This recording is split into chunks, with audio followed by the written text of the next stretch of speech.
Hey there, I'm Luke the Cookin camper. Zena the glamper camper is still asleep, but I have been hammocking all morning. Have you ever been inside of a hammock? Have you ever set one up or watched someone set one up? If you answered no to those questions, or even if you answered yes but still have questions, this video is for you. So first, let's talk about the parts of a hammock. Now we have these, I think you say it, Inu brand. So this is the hammock itself, made out of this plasticky parachuting material. And then on the ends, there's a carabiner. The only other thing you'll need is the 2 straps that come with your hammock. And the straps are crazy easy to put on. So you just wrap it around the tree.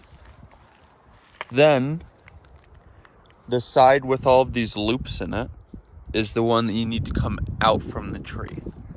So you'll put the side with all of the loops through the side with only 1 loop. And then you bring it in here, and then you just attach the hammock's carabiner to whichever loop is at the height that you want it. But first, you need to put on your second strap. And look at how easy that was. Once you get both straps on, you just take the carabiner and clip it in to whatever loop you want.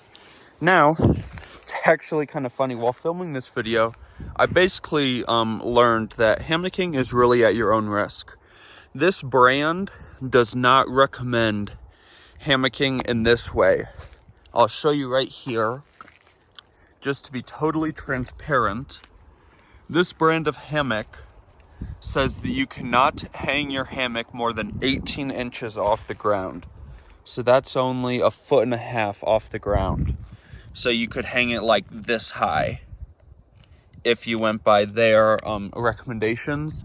And you can also not be over 200 pounds. And obviously check for damage, like if one of these is ripped, you don't want to use it. But yeah, I mean, setting up a hammock, obviously it could be dangerous, I guess. You could roll out of it if you're not safe, but we hammock all the time. Hammock with Zena, she loves it too. So I think it's a pretty fun activity, and I definitely think everybody should try it out. If you liked this short little video, make sure to give us a big thumbs up, comment down below, and subscribe to our channel. And if you like more of these kind of camping themed videos, definitely tell us about it in the comments below. Get out and enjoy what God has given us, and get out and enjoy nature and food as much as we do. Have a great one.